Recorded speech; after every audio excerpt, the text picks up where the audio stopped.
سلام، به یوتیوب چنل من خوش اومدید. من نفیس شایسته هستم، کارشناس ارشد روانشناسی بالینی. امروز میخوام راجع به طرح روانشناسی بالینی صحبت کنم، از این جهت که احساس کردم کمتر بهش پرداخته شده و موضوعیه که انگار ازش غفلت شده و برای روانشناسای بالینی میتونه کاربردی باشه. و یه سری توضیحات و تجربه خودم از این طرح میگم، امیدوارم که براتون مفید باشه. توی این ویدیو میخوام راجع به شرایط ثبت نامش، شیوه پذیرشی که داره و مکانهایی که وقتی که طرح ثبت نام کنین قبول میشین صحبت کنیم، شرایط کاری که وجود داره و در انتها هم حقوق دریافتی از این طرح رو بهتون میگم. پس تا انتهای ویدیو همراه من باشید. اولین موضوع شرایط ثبت نام هستش که همونطوری که اول ویدیو گفتم شرایط ثبت نام فقط برای روانشناسای بالینیه. به این شکله که شما مدرکتون رو تبدیل به مدرک وزارت بهداشت میکنید و میتونید که ثبت نام طرح انجام بدین و وقتی ثبت نام انجام میدین مدارک رو بارگذاری میکنید و میرید توی نوبت. معمولا بین بازه 3 تا 6 ماهه، خیلی دیگه طول بکشه، فکر میکنم 9 ماه باشه، شما پذیرش میشید. حالا اینکه این پذیرش به چه صورت و کجا هست راجبش میگم. وقتی که توی نوبت میرید و قرار میگیرید تو نوبت، خب میزنه چند نفر تو نوبت هستن، بر اساس استانتون، شهری که انگار متقاضی اون بخش هستید این تایم فرق میکنه و در انتها شما به عنوان یک روانشناس در 2 تا محیط میتونید کار کنید. اولین محیط که معمولا اونجا انگار قبول میشید بیمارستان ها هستش و دومی بخش مراکز بهداشت هست.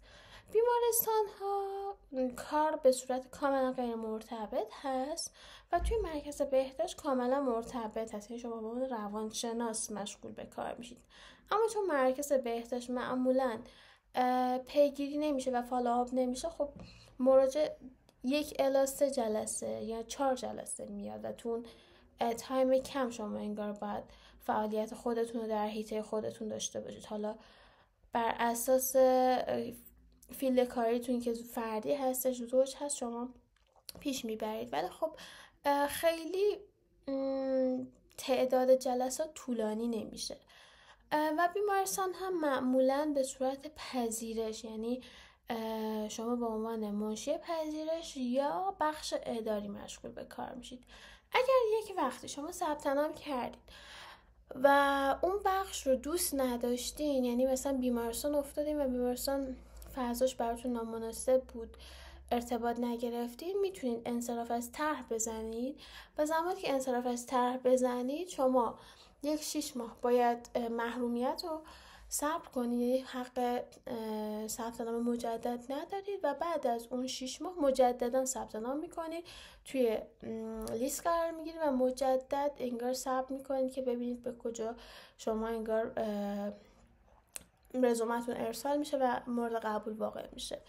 پس بدین شکل میتونیم پیش بریم. بعد از این که شما قبول شدین، به عنوان مثال چه بیمارستان چه مرکز بهداشت یک سری شرایط کاری داره و یک سری مزایا داره. حالا در کنار معایب هایی که داره، من بیشتر بخش مزایا و معایبش رو میگم تا ببینید شما چجوریه براتون و تحلیل کنید و بر اساس اون تصمیم بگیرید.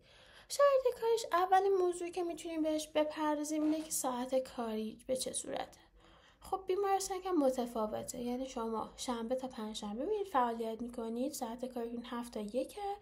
فکر میکنم 1 بار در هفته شیفت لانگ دارین، اضافه کاری دارید و کارانه هم بهتون تعلق میگیره و اون کارانه مبلغش فکر میکنم بین 5 الی 6 میلیون باید باشه، به خاطر اینکه شما در محیط سخت این فعالیت میکنید. اون کارانه تعلق میگیره و درمانی هستش.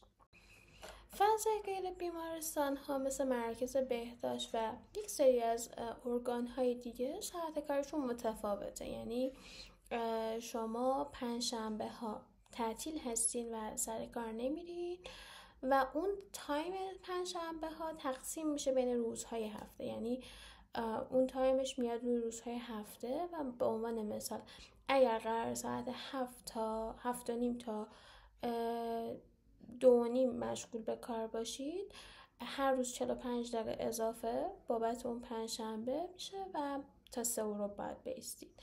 و ساعت کاری معمولا میشه همون 7:30 تا 3 حالا این متغیر هست بین نیم ساعت تا چه از ابتدای صبح چه از تایم ظهرش.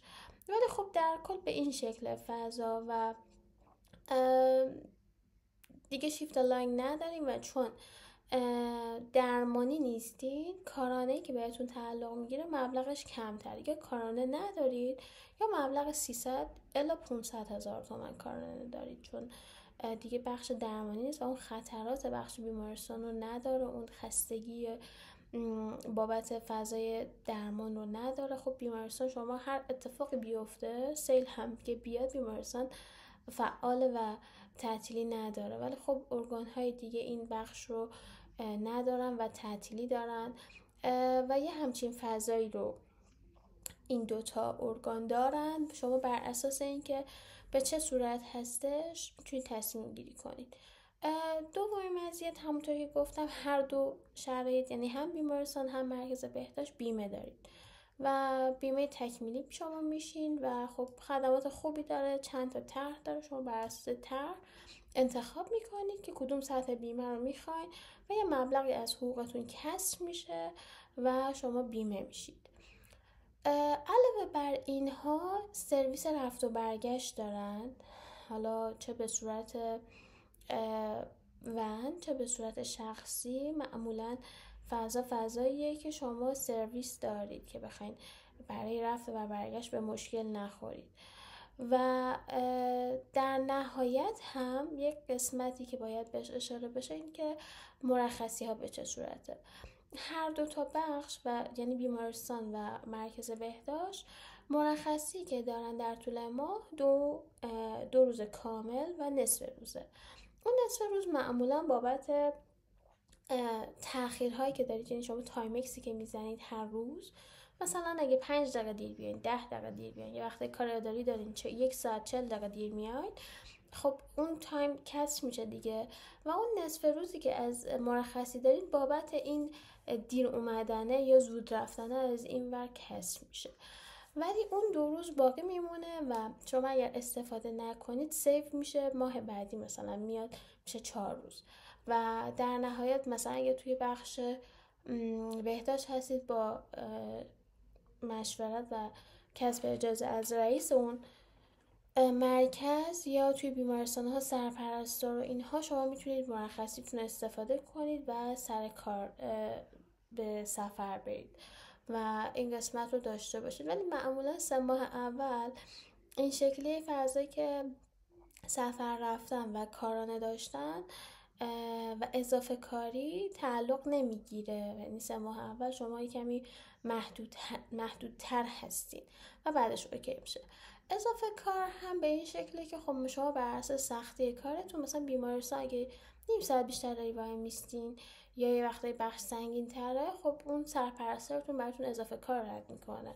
حالا ساعتیش این که چه مبلغی هست دقیق نمیدونم، ولی در کل مثلا میگم من خودم در بخش دندون پزشکی دانشگاه علوم پزشکی مشهد مشغولم به عنوان نرس و کاملا غیر مرتبط بود، ولی فضا رفتم دیدم و ارتباط گرفتم و مشغول به کار شدم تو اون فضا. اضافه کاری من تقریبا ماهانه بین 1.5 تا 2 میشه، یعنی تایم کاریم تغییر نمیکنه، بر اساس شدت سختی سرپرستارم این اضافه کاری رو رد میکنه برای انگار کارکنان اون مجموعه و بدین شکل هستش. و در انتها هم موضوعی که باید گفته شه بحث حقوق و شرایط مالی این کار هستش. اگر بخوام دقیق بهتون بگم، شما دارین با مدرک ارشد بارگذاری مدارکتون رو انجام میدین و برای مدرک ارشد پای حقوق امسال یه مبلغ 15,400 توی حکم میخوره و بر اساس حکمتون شما اون حقوق رو دریافت میکنید. حالا بر اساس اینکه شما متأهل باشید یا مثلا حق مسکن بخواد داشته باشه یا حق فرزند، این مبلغ متغیره و من در جریان این مسائل نیستم چون استفاده نمیکنم. ولی خب در امسال این مبلغ بوده و خب بیمه ای که هم گفتم از همین کم میشه. یعنی شما مگه اگر قرار 15,400 براتون واریز بشه، مثلا میگم حق بیمه 200,000 تومنه، یه بخش دانشکده میده مثلا حق بیمه کد یکش 700,000 تومنه، 500 تومن اون ارگان پرداخت میکنید، 200,000 تومن شما پرداخت میکنید و اون 200,000 تومن از همین حقوق کسر میشه و به کارتتون در آخر ماه واریز میشه. سعی کردم که تمام جوانبی که لازم بود برای این بخش رو بگم و امیدوارم که براتون مفید باشه و اگر سوالی هم داشتید برام کامنت کنید، من حتما بهش پاسخ میدم. مرسی که من تماشا کردید.